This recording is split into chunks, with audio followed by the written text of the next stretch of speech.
Assalamualaikum. Assalamualaikum.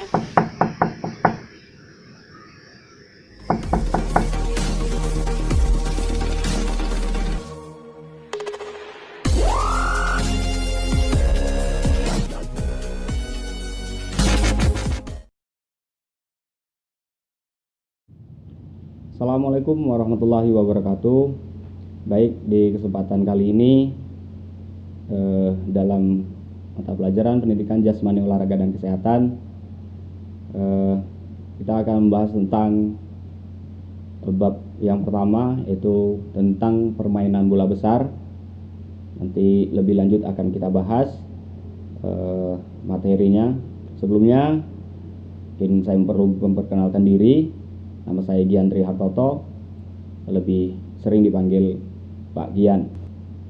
Baik, sebelum berlanjut, mungkin sedikit saya akan mengulas materi tentang permainan bola besar yang sudah kalian pelajari di kelas 10 maupun di kelas 11. Dalam hal ini, dalam permainan bola besar, nanti akan kita bahas 3 materi pokok.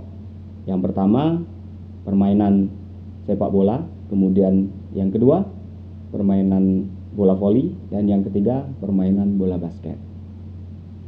Untuk hari ini, kita hanya satu pokok bahasan yang akan kita pelajari, yaitu permainan sepak bola. Di kelas 10, kelas 11, bahkan di SMP, kalian sudah mempelajari tentang permainan sepak bola. Mungkin bahkan ketika kalian di bangku SD juga sudah mempelajari tentang permainan sepak bola. Secara materi tidak jauh berbeda, hanya saja setiap tingkatan dia akan mengalami perbedaan sedikit saja mengenai teknik maupun strategi. Secara peraturan masih tetap sama dengan materi sebelumnya. Baik, untuk permainan sepak bola kita akan membahas ada beberapa teknik dalam permainan sepak bola yang sudah sama-sama kita tahu ataupun yang kita pelajari. Yang pertama, teknik dasar dalam permainan sepak bola. Yang pertama yaitu dribble.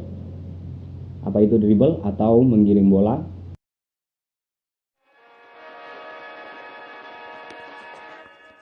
Dribble means, you know, this is a technical move. You can do it inside, you do it outside. Like this. And on turn. Because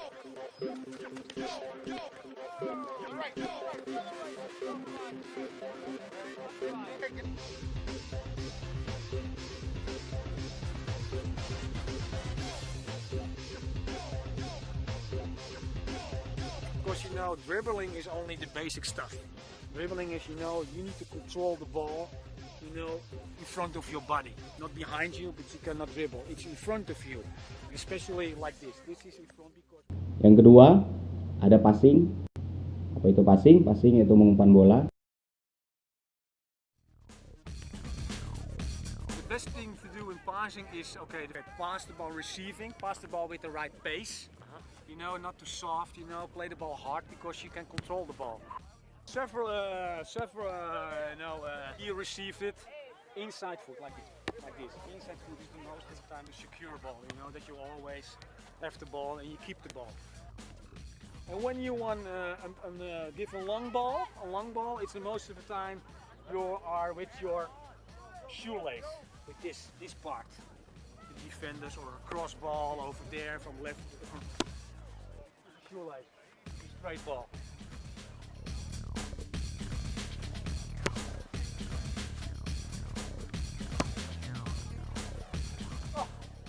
Kemudian yang ketiga, ada shooting.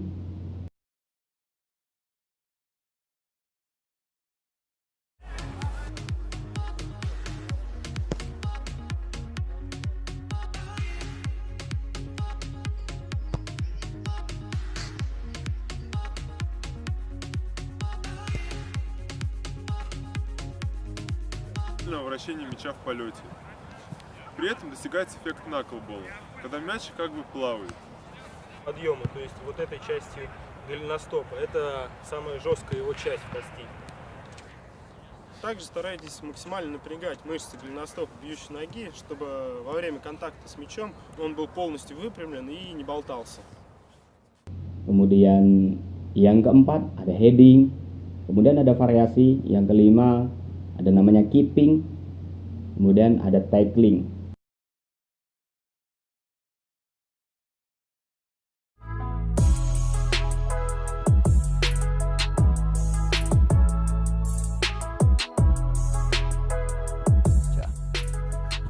Head.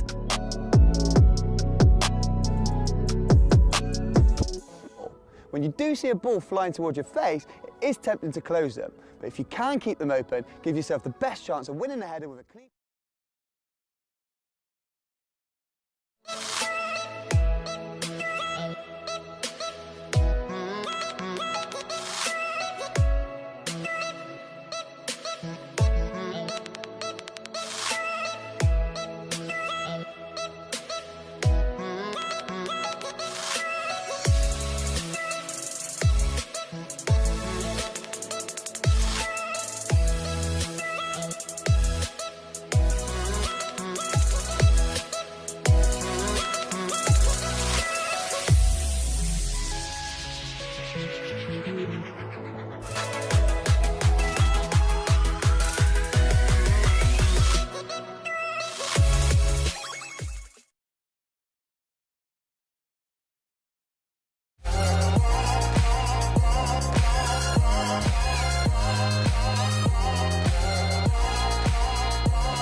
Ya, itu teknik-teknik dasar dalam permainan sepak bola.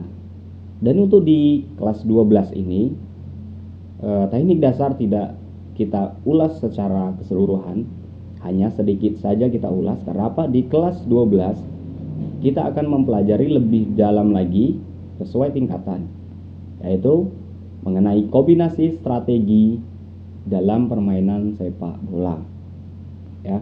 Jadi di kelas 12 ini kita tidak membahas tentang teknik-teknik dasarnya lagi. Jadi yang kita bahas bagaimana strateginya, kemudian bagaimana kombinasi dan variasi dalam permainan sepak bola. Jadi nanti akan kita bahas lebih lanjut lagi. Baik, kita lanjutkan lagi materi kita tentang strategi dan kombinasi, variasi tentang permainan sepak bola. Ada beberapa strategi yang sering digunakan dalam permainan sepak bola. Strategi ini lebih bertujuan kepada taktik dalam penyerangan maupun pertahanan. Ada beberapa formasi yang digunakan dalam permainan sepak bola yang sering digunakan. Yang pertama, salah satunya ada variasi formasi untuk menyerang, yaitu ada 4-3-3. Kemudian ada 4-4-2. Itu yang umum lazim digunakan oleh pelatih dalam menyusun strategi formasi dalam penyerangan.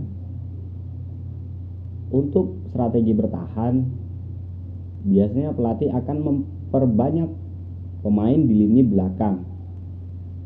Ya, bisa menggunakan 5-3-2. Kenapa? Karena yang strategi bertahan, pemain akan lebih banyak bermain di posisi belakang, seperti itu. Jadi itu salah satu strategi yang digunakan dalam permainan sepak bola, ataupun yang lebih dikenal dengan formasi permainan sepak bola. Baik, saya rasa untuk pertemuan kita kali ini cukup. tentang pembahasan kita mengenai permainan bola besar. Dalam hal ini kita hanya membahas tentang permainan sepak bola. Untuk materi selanjutnya akan kita bahas di hari selanjutnya atau di pertemuan berikutnya. Terima kasih, saya akhiri. Assalamualaikum warahmatullahi wabarakatuh.